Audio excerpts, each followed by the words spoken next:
नवी मुंबई महापालिकेचे स्वच्छ संरक्षण मोहीम अंतर्गत पावसाळ्यात नवी मुंबईमधील महामार्ग आणि मुख्य रस्ते विशेष मोहिमेअंतर्गत डीप क्लीन केले जात आहे।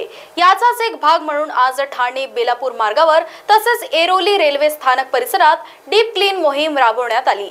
या मोहिमेअंतर्गत ज्येष्ठ नागरिक, सफाई कर्मचारी आणि पालिका आयुक्त डॉक्टर कैलास शिंदे यांनी सहभाग घेतला। आपण ठेकेदारांनी ही नियमितपणे, कारण नागरिकांचा सहभाग आपल्याला 24/7 मिळू शकत नाही, काही कालावधीमध्येच मिळतो आणि त्याच्यामुळे आपली एक कायम स्वच्छता सातत्य राखण्यासाठी आपण स्वच्छतेसाठी वेगवेगळे ठेकेदार नेमलेले आहेत।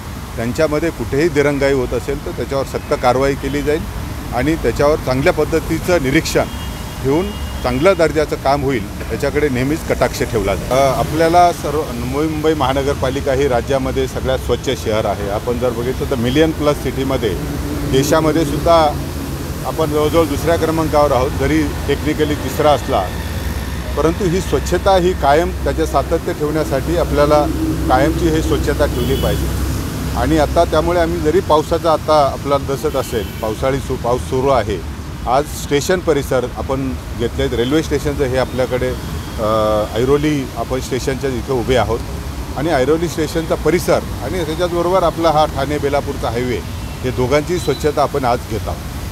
आपल्याला सर्वांना माहिती आहे की हायवेच्या बाजूला वाहतूक खूप मोठी असते किंवा हायवेवरून मोठ्या जी वाहतूक आहे त्याच्यामध्ये बांधकाम साहित्य घेऊन जाणारी सुद्धा वाहतूक मोठ्या प्रमाणात होते आणि बांधकाम साहित्याची वाहतूक होत असताना बऱ्याच ठिकाणी रेती ही रस्त्यावर पडली जाते आणि त्याचंच धुळीचं रूपांतर त्याच्यामध्ये होऊन हवेचं प्रदूषण खूप मोठ्या प्रमाणात वाढ होते।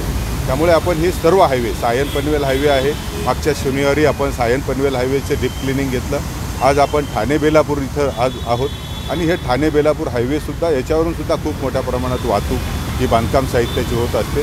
त्याच्यावर पडलेली जी माती आहे, खडी आहे, ती उचलून घेतल्यानंतर धुळीचं प्रदूषणसुद्धा कमी होईल आणि नागरिकांच्या आरोग्यामध्ये सुद्धा सुधारणा होईल। स्वच्छतेबरोबर तुझं आरोग्यसुद्धा हे राखलं जाईल, ही एक त्याच्यामागची भूमिका आहे। सर, नवी मुंबईकरांना काय आव्हान कराल स्वच्छतेबद्दल? मी नवी मुंबईकरांना असं आव्हान करतो की आज आपल्याला स्वच्छता ठेवायची असेल तर आपला परिसर आपण स्वच्छ ठेवला पाहिजे। महानगरपालिका आपल्याला कायम सहकार्य करणार आहे, त्यामुळे प्रत्येकाने आपला बाजार असेल, आपली शाळा असेल, आपलं हॉस्पिटल असेल, आपली हाऊसिंग सोसायटी असेल, त्यामुळे आम्हीसुद्धा आता नागरिकांना पुढे घेऊन येतो आहे की प्रत्येकाने त्याची सोसायटी, त्याच्या सोसायटीच्या बाजूचा रस्ता हा अडॉप्ट केला पाहिजे आणि त्याने त्याला ब्रँडिंग केलं पाहिजे की हे माझ्या सोसायटीचा रस्ता आहे, मी स्वच्छ ठेवला, माझी सोसायटी स्वच्छ ठेवली आणि आपण सोसायटींच्यासुद्धा स्पर्धा घेणार आहोत, कोण सोसायटी सगळ्यात चांगली स्वच्छता ठेवली जाते। त्याच्याबरोबर जे काही कचरा तयार होतो तो कचऱ्याची विल्हेवाटसुद्धा ते कसे इनोव्हेटिव्हली लावतात त्याच्यावरसुद्धा आम्ही एक स्पर्धा ठेवणार आहे। त्यांचासुद्धा खूप मोठ्या प्रमाणात सहभाग आहे। नागरिकांच्या सहभागाशिवाय ही मोहीम यशस्वी होऊ शकत नाही, त्यामुळे नागरिकांचा सहभाग हा अत्यंत महत्त्वाचा आहे।